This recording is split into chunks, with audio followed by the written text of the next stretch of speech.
42 years of independence. Are we yet Uhuru? Some are still mourning. Some are still having fresh wounds of their relatives that died in this independence. But others have their relatives that died during the independence. And to them, it's not yet Uhuru. Hello and welcome to JCTV Africa, where we look at issues that happen in Zimbabwe and across Africa. Today we're back in Zimbabwe. We are looking at 42 years of independence that we celebrated yesterday. The question is, are we yet there? Or we're still miles away from the true independence?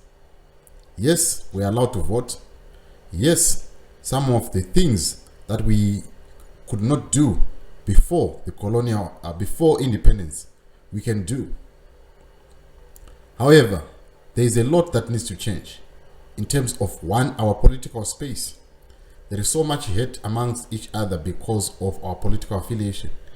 You can simply be killed because of your political affiliation.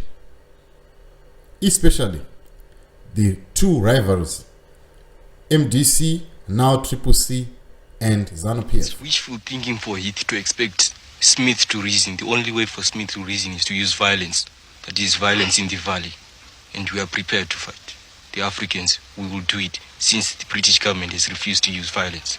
And the main reason why the African people, especially the youth, can now resort to violence, because they are not allowed a word, not a word in politics.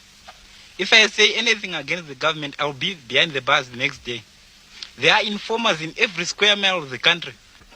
Do you not fear an informer in this group now? There may be. I don't care. At this moment, I don't care if there is an informer. Maybe tomorrow I will be there behind the bars, and I don't mind. I am prepared to make such sacrifices. Since 1980, the two parties that went to pose against each other was ZAPU and ZANU-PF.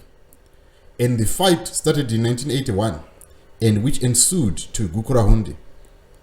And the fight lasted for almost 6 years until the Unity Accord, where we saw ZANU-PF and PF-ZAPU becoming ZANU-PF, where Joshua Nkomo became the second vice president. It was a pact that continues until today. That's why Zimbabwe has two vice presidents. In spite of what happened to Kembo Mohadi last year, but this started in 1987.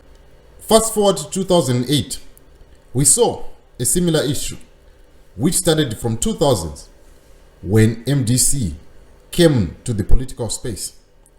And then the fight continued for 8 years. In 2008, we saw the GNU being formed between ZANU-PF and MDC. But what has not happened in between all these pacts that were signed 2008 and 1987 is the reparations and revisiting those people that lost their life, lost their families, and that were affected by the infighting, which we can call civil war, that happened during the 80s and during the 2000s. Are we going to see the same coming again? We're seeing Nelson Chamisa warming up to ZANU-PF and being magnanimous. What about the people that are losing their life in the struggle, like the likes of Mboneni and those six that died in August 2018? What is going to happen to their families? Are people going to visit them? Are people going to find ways of compensating them or to help them find closure of what happened to Itai Dzamara and a number of people that are countless that perished during this infighting? Are we just going to turn a new leaf and forget about what happened in the past? We are independent, but are we being just to those that die fighting for the true justice that we want to see? This is a question that I'm asking you. What do you think? What do you think must be done by these two parties in order, one, to find each other, and also to make sure that they repair the damage that was done during the infighting from way back in the 80s. Thank you so much for watching. Please subscribe to JCTV Africa, and other videos that I've done today, they are in the pinned comments.